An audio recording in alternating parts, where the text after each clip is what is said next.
Welcome to 2022. My name is Trottier, and we're going to start the year off with a discussion about hoists. Which lift is right for my home garage? And to be honest with you, I've been holding off from doing that video because I've been waiting for that lift to come in so that I can give you three different lifts, three different choices, three different experiences.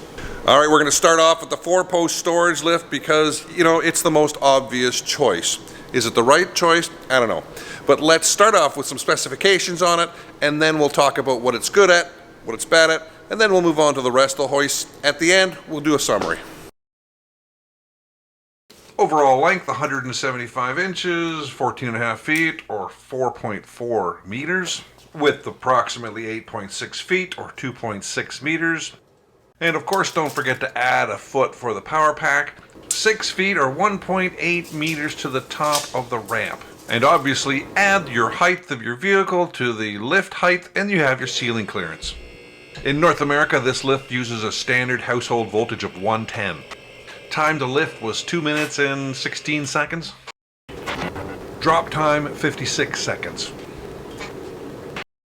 And you can add some fancy lights underneath the lift for some Christmas spirit, or just some white lights too for visual aids.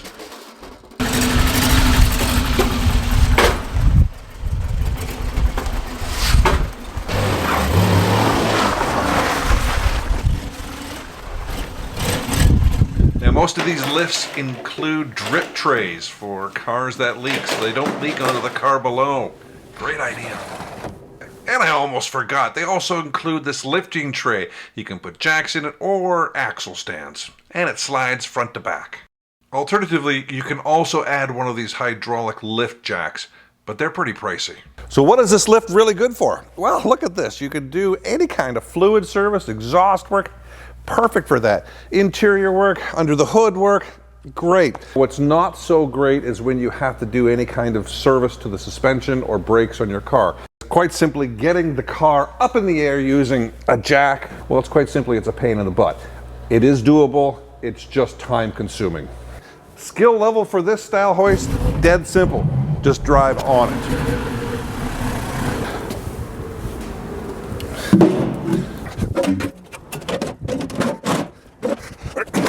I only need these pieces of wood because the concrete drops down there. Normally I wouldn't need them. Major advantage is that this hoist is portable. It's not bolted down unless of course you want it to be. But as you can see, it moves around a bit, which can be a little unnerving for the uninitiated. And right there, that's 144 inches, that's 12 feet right there.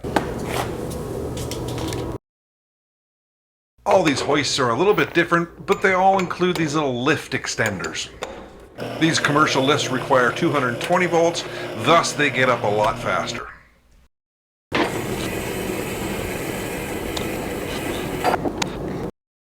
So you can store something underneath this car.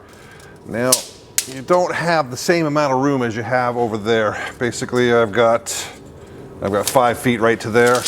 Volkswagen Jetta fits underneath this fairly easily. These extenders, as I showed you in a second, can make a difference. If that were down there, it might be cutting it a bit close, but you can get it up here and not have to worry about that. But depending on the car will depend on what you can fit underneath it. And last but not least is this scissor jack. Scissor lift, 6,000 pounds.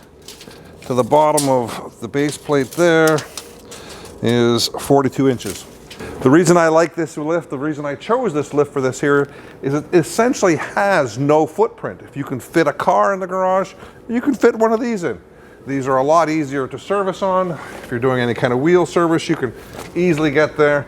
I can grab my little stool here, and I can get underneath the car very easily over here. I can do a fair amount of work on this car.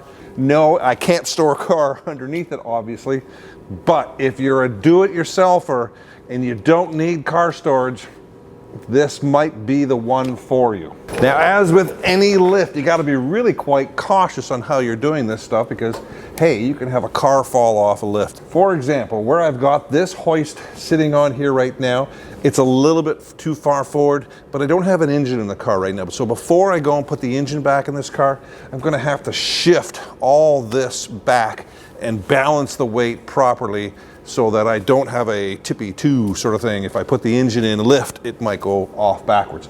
Another cautionary note is where you pick up the car and the width. You do not want to be picking up both pickup points on this inside because the car stability to go side to side is also something you have to consider. Most professional auto technicians I know, well, we use these scissor lifts or we use full-blown automotive lifts at home. Even the guy I got my Ferrari off, he has 2 full-size hoists in his garage.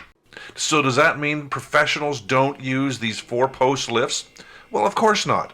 It just means that the professional technician is usually expected to do more complicated work, and in order to do that they need a more sophisticated lifting system.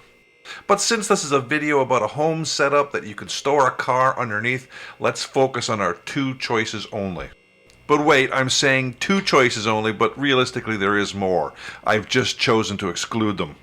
Here we have a 2-post lift, but it's called a base plate lift because the cables or hydraulics are running through the bottom base plate, as opposed to most automotive professional lifts where all the hydraulics are run through the top of the lift. I've excluded these lifts because in most cases you can't get a car underneath them. They're just a little bit shorter and you just can't do it. So I'm going to start wrapping things up with a shootout between the 4-post storage lift and an automotive 2-post hydraulic lift. First up and most common question is ceiling height. The win goes to the 4-post. Ease of use, 4-post again. Voltage requirement, well, that's an easy one as well. Square footage or footprint, 2-post. Portability, 4-post. Ease of installation, 4-post. Cost, I'm going to call this one a draw because the prices are all over the place for either. My final criteria today is the ability to perform work on this lift. And for that one, I'm going to give 2 check marks to the 2-post lift. In conclusion, if all you want to do is store an extra car, 4-post lift all day long. If you just want to change the oil, do light maintenance, or you don't mind a bit of tedious extra work to get the wheels off the ground, 4-post again. If, however, you are a serious DIYer and you are always working on your car and you have the ceiling height, I would strongly recommend one of these 2-post lifts. And while you're shopping, look for a lift that has this ALI certificate. It just meets a higher safety standard, and for the extra money, well worth it. Well, here's hoping that I helped you make a decision as to which lift is right for your home garage. And of course, don't forget to like and subscribe and all that kind of usual typical stuff, because it really does help out my channel.